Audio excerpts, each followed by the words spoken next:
नमस्कार मित्रांनो, स्टार प्रवाह वाहिनीवरील घरोघरी मातीच्या चुली या मालिकेच्या पुढील भागामध्ये आपण पाहणार आहोत की आजी कोणाशी तरी फोनवर बोलत असते.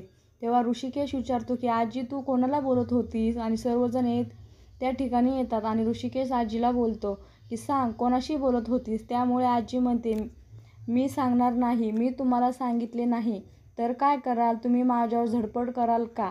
त्यानंतर ऐश्वर्याचा किडनॅप लताला बांधलेल्या अवस्थेमध्ये सोडवतो आणि तिला जबरदस्तीने ओढत घेऊन जात असतो. तर लता विचारते की मला कुठे घेऊन जात आहेस? तेव्हा तो किडनॅपर म्हणतो की मी तुला तुझ्या मुलीची भेट घडवून येण्यासाठी घेऊन जात आहे. तर इकडे आपण पाहतो देवी आईची पूजा सुरू असते. तेव्हा किडनॅपर लताचं तोंड दाबून दरवाजामध्ये घेऊन उभा राहतो आणि त्याच वेळेस जानकीची नजरही तिथे जाते. तेव्हा तिला आश्चर्याचा धक्का बसतो व ती धावतच बाहेर येते आणि किडनॅपरवर हा लताला पुन्हा घेऊन जात असतो. तेव्हा लता आपट्याच्या पानावर एक संदेश लिहिते आणि किडनॅपरवर बोलते की आता तुझ्या मुलीला समजेल की तू जिवंत आहेस आणि माझ्या ताब्यामध्ये आणि तिला जास्त त्रास होईल. तर लता आपट्याचे पान खाली टाकून देते.